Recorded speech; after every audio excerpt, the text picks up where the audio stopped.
ఒక్కసారి కొమ్మూరి గోల్డ్ కి కాల్ చేయండి. తాకట్లో ఉన్న మీ బంగారాన్ని విడిపించి మార్కెట్ ప్రైస్ కి వాళ్ళు కొనుక్కుని మిగతా డబ్బులు మీకు ఇచ్చేస్తారు. శుక్లాంబరధరం విష్ణుం శశివర్ణం చతుర్భుజం ప్రసన్నవదనం ధ్యాయే సర్వ విఘ్నోపశాంతయే. జై బోలో గణేష్ మహారాజ్కి జై. ప్రేక్షకులకి నమస్కారం.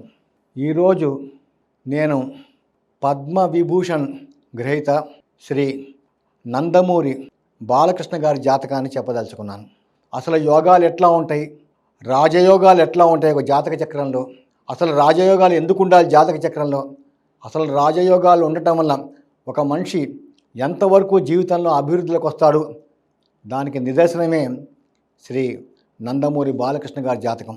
శ్రీ నందమూరి బాలకృష్ణ గారు 10/6/1960 ఉదయం 6:30 ఆయన చెన్నైలో జన్మించారు. శ్రీ బాలకృష్ణ గారి జన్మ నక్షత్రం మూలా నక్షత్రం మొదటి పాదం, రాశి ధనుసు రాశి, ఆయన జన్మలగ్నం మిథున లగ్నం. మిథున లగ్నానికి యోగం చేసే గ్రహాలు లగ్నాధిపతి బుధుడు, పంచమ వ్యయాధిపతి శుక్రుడు, అష్టమ భాగ్యాధిపతి శని. ఈ యొక్క మిథున లగ్నానికి విపరీతమైన యోగం చేస్తారు. బాలకృష్ణ గారి జాతకంలో ఉన్న గొప్పతనం, లగ్నాధిపతి అయిన బుధుడు లగ్నంలో స్వక్షేత్రంలో ఉన్నాడు.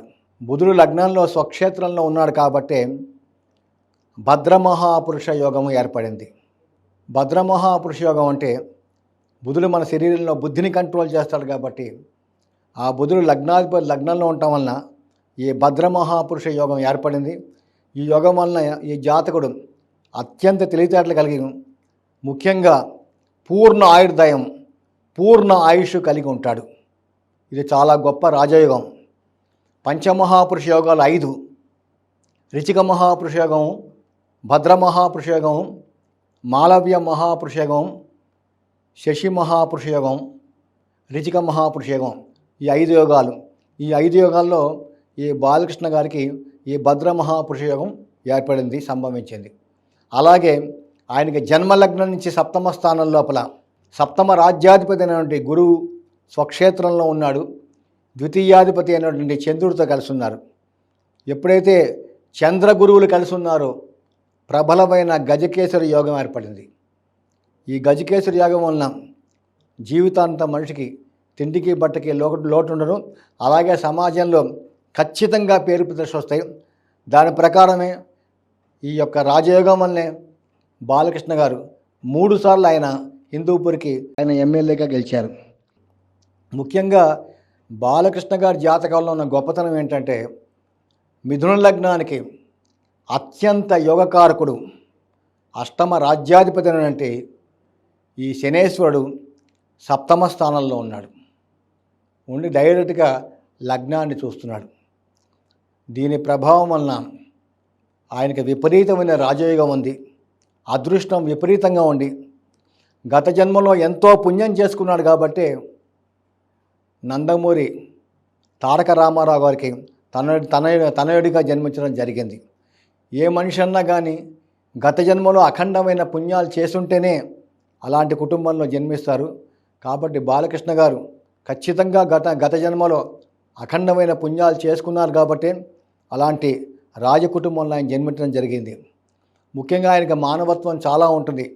ఈ మూలా నక్షత్రం వాళ్ళకి ఆ నక్షత్రానికి అధిపతి కేతువు కాబట్టి, కేతువు మోక్షకారుడు కాబట్టి వాళ్ళకి సహజంగా కోపం ఉంటుంది. ఎంత కోపం ఉన్నప్పటికీ కూడా ఆ కోపం ఒక్క క్షణంలో గట్టిగా అరుస్తారు, మరు క్షణంలో మర్చిపోతారు. లోపల కల్మషం ఉండదు వాళ్ళకి. ముఖ్యంగా ఆయనకి జన్మలగ్నం నుంచి సప్తమ స్థానంలో గురువు ఉన్నాడు. హంస మహాపురుష యోగం ఉంది. హంస మహాపురుష యోగం అంటే ఉత్తమ గుణాలు, పరోపకార బుద్ధి కలిగి జీవితాంతం ధనానికి లోటు లేకుండా ఉంటారు. అట్లాగే బాలకృష్ణ గారి జాతకంలో ఇంకో ప్లస్ పాయింట్ ఏంటంటే, ఆయనకి జన్మలగ్నం నుంచి తృతీయ స్థానం 3వ ఇంట ప్రబలమైన రాహుగ్రహం ఉన్నాడు. ఈ రాహుగ్రహం 3వ ఇంట కానీ 6వ ఇంట కానీ 11వ ఇంట కానీ ఉంటే విపరీతమైన రాజయోగం చేస్తుంది. అట్లాగే ఆయనకి 8/11/2008 నుంచి 8/11/2026 దాకా దాదాపుగా 18 సంవత్సరాలు రాహుమహర్దశ జరుగుతోంది.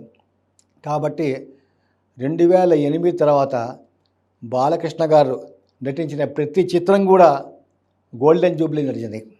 అఖండ అయితేనేంటి, లెజెండ్, సింహ చెప్పొద్దు, ప్రతి చిత్రం కూడా సూపర్ డూపర్గా హిట్ అయింది. అట్లాగే ఈ బాలకృష్ణ గారికి ఈ ఈ 2025 అక్టోబర్ దాకా ఆయనకి రాహు మహర్దశలో చంద్రుడి యొక్క అంతర్దశ జరుగుతుంది.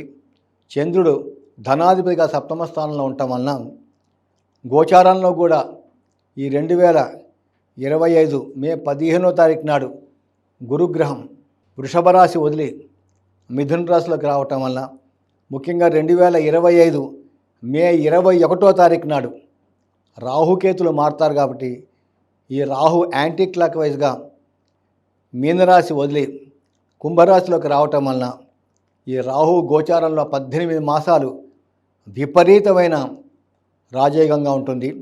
కాబట్టి ఈ బాలకృష్ణ గారు నడిచే అఖండ సెకండ్ పార్ట్ సూపర్ డూపర్గా హిట్ అవుతుంది.